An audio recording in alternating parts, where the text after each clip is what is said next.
राजा विक्रमादित्य कई प्रयासों के बाद बेताल को एक बार फिर पकड़ लेते हैं और शमशान की ओर चल देते हैं।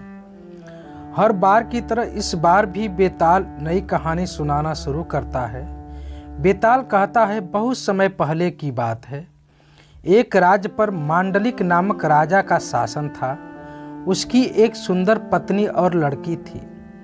राजा की पत्नी का नाम चांडवती और बेटी का नाम लावण्यवती था।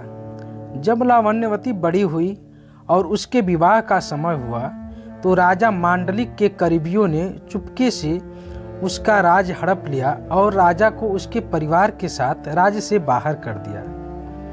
राजा अपनी पत्नी और बेटी के साथ मालव देश की ओर चल दिया, जो उसकी पत्नी चंडवती के पिता का राज्य था। चलते चलते जब रात हो चली तो उन्होंने मन में ही रात गुजारने का फैसला किया। राजा ने पत्नी और बेटी से कहा कि तुम जाकर कहीं छिप जाओ, क्योंकि यहाँ पास में भीलों का इलाका है, वह रात को तुम लोगों को परेशान कर सकते हैं। राजा की बात पर पत्नी चांडवती और बेटी लावण्यवती वन में जाकर छिप जाती हैं। उसी समय भील राजा पर हमला कर देते हैं। राजा बड़ी बहादुरी से भीलों से लड़ता है, लेकिन अंत में मारा जाता है। भीलों के जाने के बाद जब पत्नी चंडवती और बेटी लावण्यवती बाहर आती हैं तो वो राजा को मरा हुआ पाती हैं। राजा के शव को देख दोनों बहुत दुखी होती हैं। दोनों माँ बेटी राजा की मौत का सुख मनाते हुए एक तालाब के किनारे जा पहुँचती हैं। तभी चंड सिंह नाम का एक साहूकार अपने बेटे के साथ वहाँ से गुजरता है। उस रास्ते में दो महिलाओं के पैर के निशान दिखाई देते हैं। यह देखकर साहूकार ने अपने बेटे से कहा, अगर ये स्त्रियां मिल जाए तो जिससे चाहो तुम शादी कर लेना।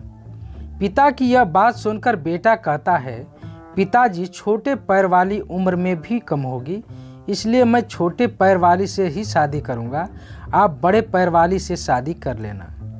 साहूकार की शादी करने की इच्छा नहीं थी, लेकिन बेटे के बार बार जोर देने पर वह राजी हो जाता है। वो दोनों उत्सुकता से उन पैरों के निशान वाली महिलाओं को ढूंढने में जुट जाते हैं। दोनों जब स्त्रियों को ढूंढते ढूंढते तालाब के पास पहुंचते हैं तो उन्हें वो सुंदर स्त्रियां दिखाई देती हैं। साहूकार आगे बढ़कर स्त्रियों से उनका परिचय पूछता है तो रानी चंडवती सारी आप बीती साहूकार को बता देती है। रानी की कहानी सुनकर साहूकार दोनों स्त्रियों को सहारा देने के लिए अपने घर ले आता है।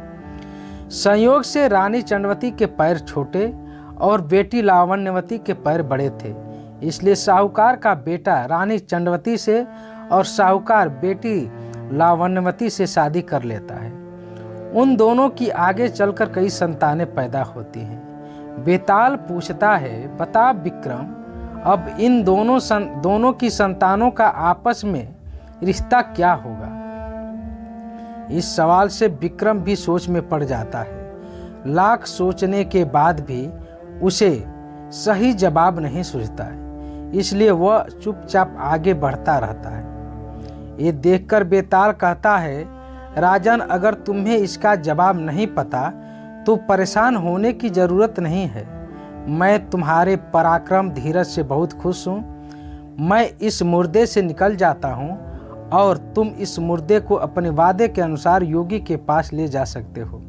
लेकिन याद रहे, जब योगी तुम्हें सिर झुकाकर इस मुर्दे को प्रणाम करने को कहे तो तुम उनसे कहना कि पहले आप करके दिखाएं कि कैसे करना है।